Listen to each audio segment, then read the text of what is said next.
Meu nome é Marcos, alguns me chamam de Felinto e trabalho com educação, com artes, discoteco, faço algumas coisas que não vêm ao caso agora. Eu tenho algumas experiências que eu gostaria de compartilhar. Uma delas aconteceu já há exato um ano. Eu trabalhava para uma ONG chamada CDI, Comitê para a Democratização da Informática, que é uma ONG que surgiu nos anos 90 e que ganhou muito prestígio dentro de um circuito de ONGs. Eu trabalhava lá e essa ONG tinha lugar, né? Era situada dentro do prédio das Casas Bahia, que fica aqui no centro, na frente do Teatro Municipal. Era alguma questão de isenção fiscal para as Casas Bahia, né? E eles cediam um andar inteiro para que a ONG usasse como sede. Mas o meu trabalho era como educador e eu não ficava lá todos os dias. Eu ia pelo menos uma vez por semana para fazer alguns relatórios, algumas coisas burocráticas, elaborar atividades e tudo mais. Mas o restante da semana eu ficava em uma escola chamada Ari Parreiras, no Jabaquara, onde eu desenvolvi alguns trabalhos com algumas crianças de filmagem, um monte de coisa. E a situação que aconteceu comigo diz respeito aos dias em que eu tinha que ir pro escritório, né, aqui no centro da cidade. E toda vez que eu chegava no prédio das Casas Bahia, para subir no 6º andar, onde fica a ONG, eu era parado. E o segurança perguntava: você trabalha aqui? Como que é o seu nome? E eu respondia: meu nome é tal, trabalho aqui no 6º andar. E as pessoas falavam: você pode preencher um formulário? E aí você pode subir? E aí eu preenchia um formulário, pegava uma espécie de etiqueta, um papel que comprovava que eu estava entrando ali no prédio a trabalho. E, enfim, fazia meu trabalho. Só que essa situação se tornou recorrente, muito recorrente mesmo, e eu passei a me questionar: pô, mas eu estou aqui pelo menos uma vez por semana, todo mundo sabe que eu trabalho nesse prédio, aparentemente, né? E ainda assim eles me param. E eu resolvi perguntar para as pessoas que trabalhavam no mesmo andar que eu, e todas elas são brancas, né? Ou não negras. E eu perguntei: você é parado aqui quando você entra nesse prédio? Alguém te faz alguma questão? E todo mundo respondia: não, eu entro direto, é só eu passo aperto o botão, subo o elevador, nunca me perguntaram nada. E lá tinha pelo menos uns 20 funcionários por aí, que circulavam diariamente. E nenhum deles era parado, nenhum deles tinha uma experiência parecida com essa. O que fez com que eu parasse para me questionar e tomasse pra mim que eu deveria reagir um pouquinho a isso, né? De alguma maneira. E fui eu lá, algumas outras semanas depois, entrar no prédio, e quando eu me dirigi ao elevador, o segurança falou: onde você vai? E eu falei: vou no 6º andar, vou no CDI. Ele falou: você tem que preencher aquela ficha ali antes de subir. E eu falei: não, mas por que você tá me parando? Por que você pede sempre pra preencher a ficha? Eu entro aqui nesse prédio todas as semanas. E por que esse procedimento? E aí o segurança me respondeu, o nome dele era Glauer, lembrei agora. Ele me respondeu: porque aqui entram muitos mendigos. E eu falei: nossa, mas eu me pareço com mendigo? Não que isso tenha algum problema, mas eu aparento ser mendigo? E aí ele virou: não, é que é o seu cabelo. E eu falei: meu cabelo assim, ele é crespo, não tem como eu ter outro cabelo. Eu acho que essa medida que você tá, o modo como você tá me lendo é uma leitura bem racista, cara.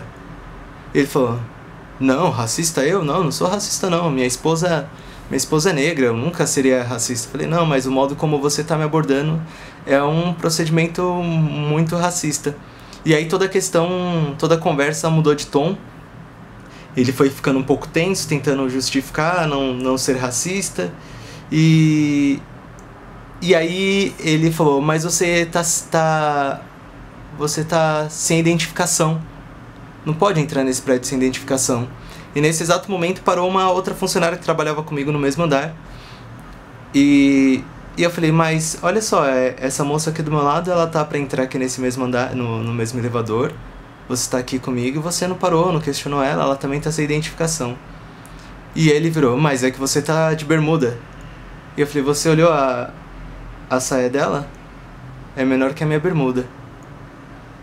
E aí ele tentou se justificar e justificava. E o elevador chegou, a gente ficou nisso por mais ou menos uns 20 minutos, 15 minutos. O elevador chegou, a gente subiu pra trabalhar e eu fiquei com aquilo na cabeça. Eu falei, vou tomar uma medida dessa vez, eu acho que não dá pra deixar passar dessa forma porque outras pessoas talvez não saibam se defender disso. Trabalhei, desci pro térreo de novo e fui na administração das Casas Bahia e falei, queria protocolar uma carta. O que aconteceu? Aconteceu tal, o nome do cara é tal, bababá.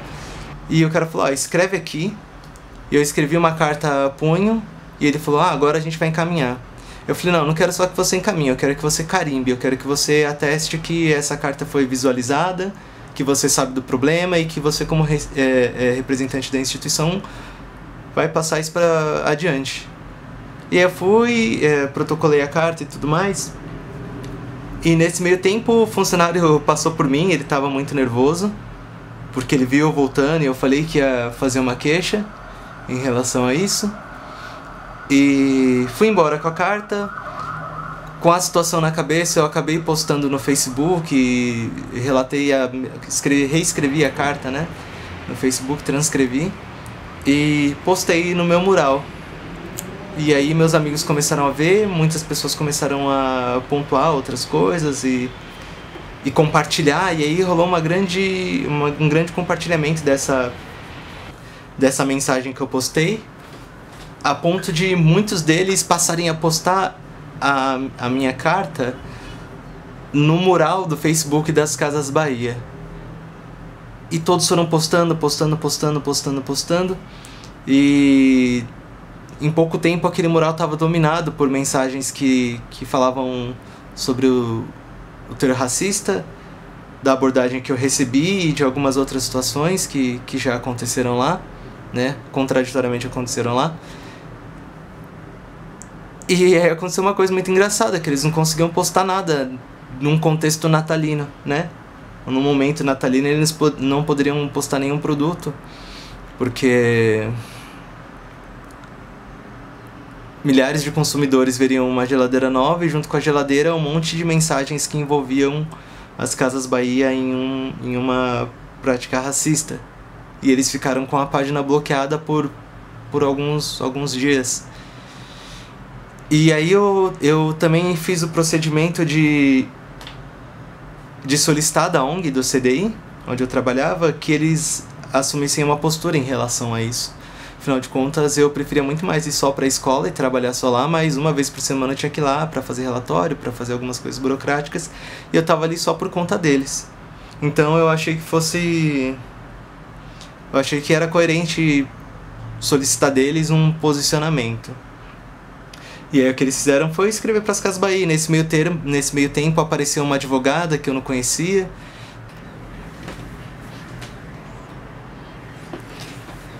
Na reunião eu já estava bem escudado pelas ações que aconteceram no Facebook, pela colaboração das pessoas. E o pessoal chegou na reunião já com muito receio de que a coisa piorasse, de que eu fosse bem agressivo com eles, porque eu acho que deu a entender que eu sabia onde estava pisando, como me defender. Quando eu anunciei que ia como advogada, eles se impressionaram mais ainda. No final das contas eu consegui me defender quase que sozinho, embora o advogado tenha sido de grande peso. E eles chegaram simplesmente pediram que eu dissesse o que aconteceu. Eles não quiseram se defender, eles só queriam saber como resolver a situação para aproveitar o Natal.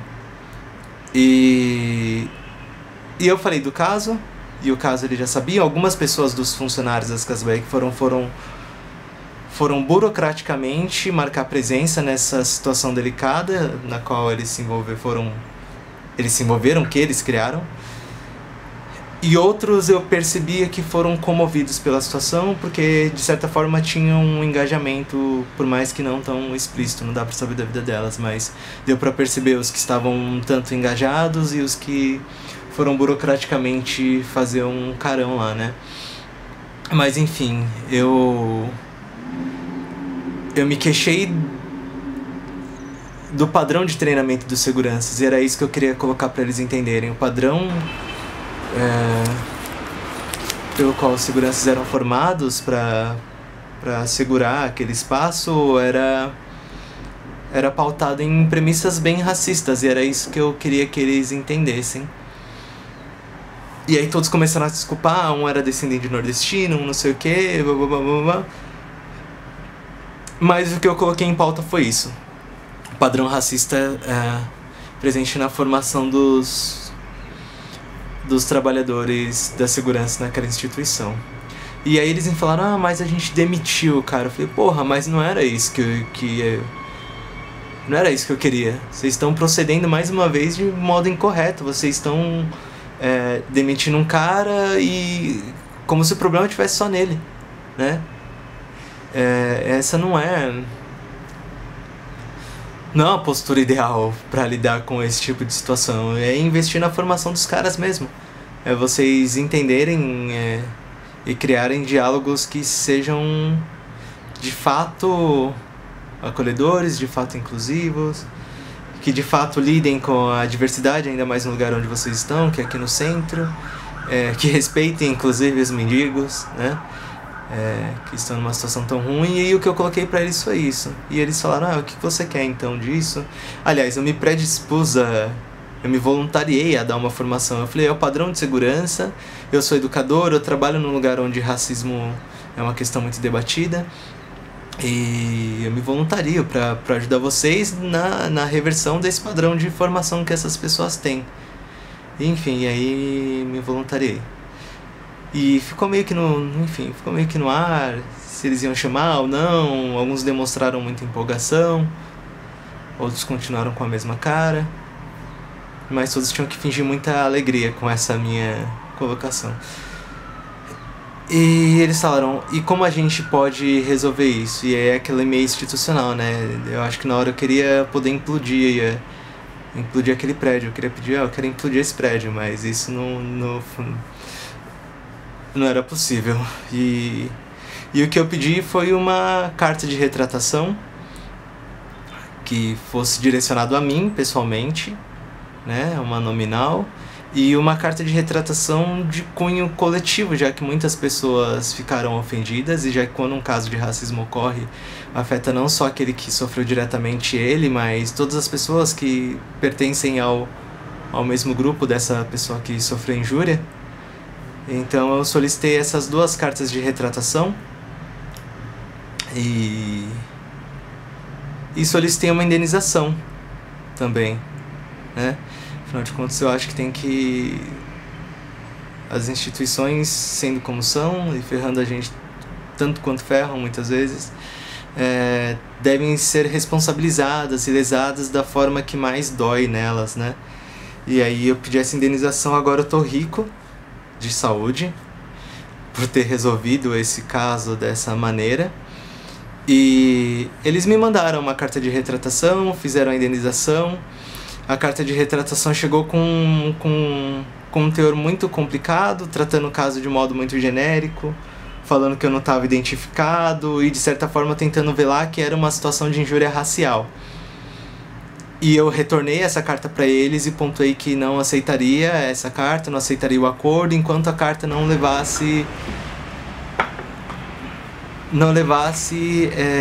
fosse um documento que abordasse os termos que de fato ocorreram na situação, né? Pedi para eles tirarem algumas colocações que desviavam o cunho da coisa, né? Afinal de contas é um registro lá deles que diz que eles foram racistas. E aí essa carta ela retornou 2 vezes, e depois que a carta chegou num ponto que eu não sei se era satisfatório, mas num ponto menos nocivo do que a primeira versão dela, eu acabei aceitando e a gente encerrou o caso. E foi assim que essa situação que essa situação foi resolvida. Mas ao mesmo tempo tiveram algumas consequências. Eu tive uma reunião com o pessoal da ONG um tempo antes, né? E eles pararam para elogiar o meu trabalho, né? No dia que eles foram me convocar para fazer essa reunião com pessoas das Casas Bahia, eles elogiaram o meu trabalho, falaram a diferença que eu fiz na escola onde eu estava trabalhando, né? Como a diretora e as crianças estavam me consideravam e quanto o meu apoio ali era fundamental. Mas, no entanto, depois que essa situação foi resolvida e veio o período de férias e tudo mais, a ONG não me contratou de novo. E eu tenho certeza absoluta, de verdade, que tem relação com os anseios da ONG de preservar aquele lugar antes de enfrentar uma situação como essa de frente, né? E levar as últimas consequências. E, enfim, eu acho que isso corresponde corresponde a muito do que eu passei esse ano, de procurar trampo e papapá. Enfim, eles assumiram pela metade essa função que era deles, a responsabilidade que era deles, ainda mais sendo uma ONG, né? E... enfim, fiquei com a consciência muito tranquila, foi uma resposta muito firme que eu e um grande conjunto de pessoas demos para essa situação que acabou sendo resolvido dessa maneira.